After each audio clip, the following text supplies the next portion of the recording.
дар кӯчаи Советская бинои 27 воқеъ буд. Аз ҳамин сабаб ин ахборот ҳам бигем яке аз ахборотҳои муҳим ба ҳисоб меравад. Мисол мегирем, агар ғайр аз падару модари худат тағоид ёки холаите ёки аммаите меқапан маххантон мекунанд, дар инҷа зани фарзанди падару модаратон дарбадар мешавад. Ассалому алайкум ба ҳама тамошобинони барномаҳои Сорбон Сафаров. Тамошобинони азиз, ҳатман видеоро то охирша тамошо кунед. Аз хабари нав шуморам огоҳ бошед ва ба саволҳотон ҷавоб бигиред. Бародарони азизу гироми қадри ма, дар ҳаминҷа оиди конкурсе ки дар канали ман нав сар шидагия якда сухан карда мегзарем, баъдан суҳбата идома метиҳем. Нафарҳое ки айни ҳол мара тамошо кардесен, аз ҳаматон эҳтиромона хоҳиш ки пауза кунен, якдонаи дедонаи билет бихарен, гаптон надорум, миннатдор мешам. Нархи як дона билет 99 рубла дар бар мегирад. номерои ватсапе ки дар рӯи экран дидесен, дар ҳамин номерои ватсап картаи Сбербанк ҳастай. Карта ба номи Мунис Хуршедович мебурӯяд. Сумтона партоин ва чектона дар ҳамин ватсап равон кунед. Ногуфтанамона, ма барои шумо аксия кардагиам, аксия тамом мешава, фурсата ай даст натиҳен, билет бихарен. яъне ки ба аксия кадоми билет мехара, ба 1000 рубл 15 дона билеташ метиҳем.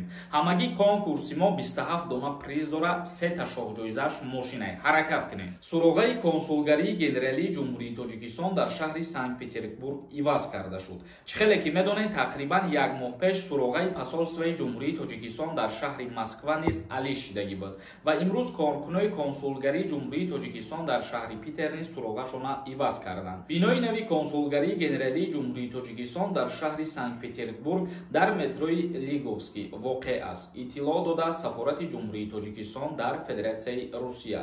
қаблан консулгарии генералии ҷумҳурии Тоҷикистон дар шаҳри Санкт-Петербург дар кӯчаи Советская бинои 27 воқеъ буд. ба иттилооти манбаъ, консулгарии фаъолияти худро дар бинои нав аз 1 августи соли 2023 оғоз хоҳад кард. яъне ки коркунои консулгарии ҷумҳурии Тоҷикистон дар шаҳри Санкт-Петербург бинои худшона иваз карданд. дар наздикии метрои Лиговский мебошад ва ногуфта намона ки дар ин метрое ки мо ном гирифтем, айни ҳол коркунои консулгарии ҷумҳурии Тоҷикистон шурӯъ карда аз 1 август кору фаъолияти худшона оғоз мекунанд. ёдовар мешавем ки чанде вазорати хориҷии Тоҷикистон хабар дода буд ки дар Москав намояндагии дипломатии ҷумҳурии Тоҷикистон тағйиротҳо ва иловаҳо ворид карда мешавад. оиди кӯчонидани бинои посольства дар назар дорем, яъне ки оиди коркунои дипломатии ҷумҳурии Тоҷикистон дар Федератсияи Русия тағйиротҳо барои бинои корӣ мебошад. тамошобинони азиз, ин буд як ахбороти муҳиме ки ба нафарҳои тааллуқ дошт дар Питер қарор доранд.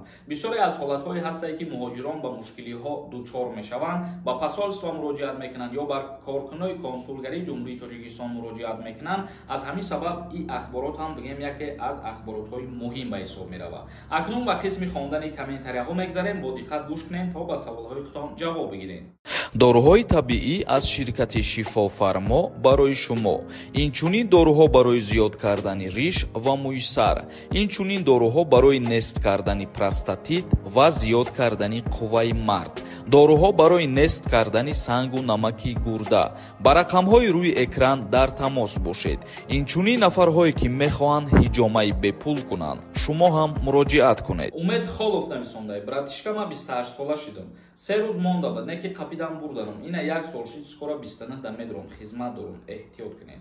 дар қонунгузории ҷумҳурии Тоҷикистон оиди хизмати ҳарбӣ ва уҳдадориҳои ҳарбӣ тибқи моддаи 37 синни солаш муқаррар шидагиаст, яъне ки аз 18 то 27 солагӣ муқаррар кардагианд. ва ногуфта намона, баъди синни соли 27 солагӣ ҳар касе ки агар ба хоҳиши худаш муроҷиат кунад, қабул карда мешавад. раҳмонов Фаридун нависонда: ассалому алайкум акаи Сорбон, бозӣ кай мешавад? бозии мо нав 2 рӯз шид ки сар шидагиаст, билетҳои кам дорем. ба ҳамин хотир ба 99 рубл шумо билет харидан мегиред, мо тезтар финал аниқ мекунем. як каси дигар нависонда: акаи Сорбон, чанд бор савол додум, илтимос ҷавоб диҳед. саволи ман ин аст: ман дар хонаи хушромандам зиндагӣ мекунам. бо сабаби фарзанди бача ва шавҳар надоштани хушроманд дар хонаш зиндагӣ мекунам. ман метавонам сардори оила шуда аз хизмати ҳарбӣ озод шавам. сардори оиларо чӣ хеле мекунам? оё мешавад? саволи ман илтимос ҷавоб диҳед. не, мутаассифона намешавад. сардори оила дар ҳамон ҳолате карда мешавад ки, мисол мегирем, агар غیر از پدر و مادر خودت تقاعد یا که خالایت یا که عمایت ترا با فرزندخوانی قبول میکنن، مطابق قانونگذاری طبق قانون دکمنت میکنن و ترا فرزندخوانی میکنن.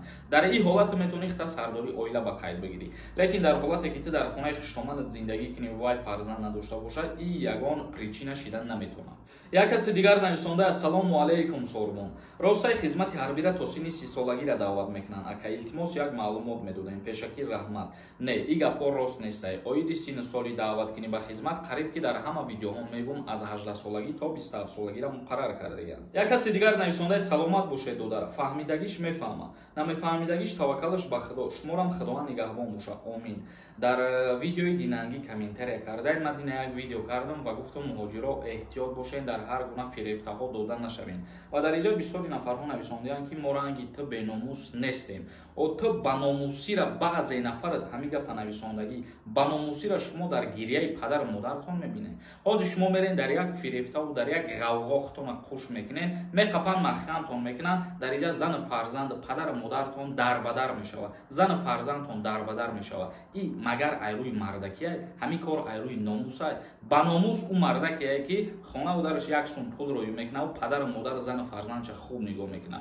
به همین خاطر با یک بار دیگر میگم که در هر کجای قرار دارین با هیچ یک مشکلی ها و با هیچ یک غوغا خودتون دادن نکنین، داخل هم نشین، خوش هم نشین. همین قرار دارین که پدر و مادر شما را در وطن انتظار است، شما به نیت کار رفتین، کار کنین. تمام. یک کس دیگر نویسنده السلام علیکم اکا مرا در 2022 ویدیویی کردن در اوف میغلطیده باشد. هر یک قانون اوفی که از جانب پرزیدنت روسیه به امضا میرسه، بعدی به امضا رسیدن پونکت های خودش داره و کیها اوف میشوند کیها اوف نمیشوند تا قانون به امضا نرسه انیق کرده نمیتونیم. یک کس دیگر نویسنده السلام علیکم اگر چسنی کرده در اومده باشی بعد 3 ماه گرانیتسا گذاری با چسنی کرده در اومده میشود. در حالتی که شما چسنی میکنین وقتی که 3 ماه میسین ای روسیه بیرون میبروین طبق قانون باید 3 ماه پس وارد بشین. یک کس دیگر نویسنده السلام علیکم اکا همی پاتنتم یا 20 روز شد گرفتم. لنینگرادسکی область айчхел کنیم در سنت پترزبورگ نمیشه. مطابق قانونگذاری فدراسیای روسیه پرافرملیت کردن اجازت هست ولی این چیزا در عمل به نظر نمیگیرن. ایسر اینا حجت میسپارین. یک کس دیگر نویسنده السلام علیکم اکا من دو ماه پیش اومدم به روسیه من حالا حجت نکردم. مادر من شهروندی روسیه دارد. من میتوانم رجیستراسیوم پردلیت کنم. التماس جواب تیاکا. بله در حالتی که مثال میگیریم اگر شما با واسطه میگراسیونی کارتای رابط رفتگی باشین حتما عهدهدار هستین که پاتنت هم بکنین. گراجانس و داشتن مادرتون با شما یگان تعلق نداره، یعنی که شما را از داکمنت کردن آزاد نمیکنه. در حالتی که از سراک یک ماهی پاتنت گذشتگی باشین جریمه بسپارین، پاتنت و رجیستراسیتون توری کنین. تماشابینان عزیز ویدیو را جنببست میکنیم تا نوارهای دیگر. خداوند همه ما و شما را نگهبان باشه.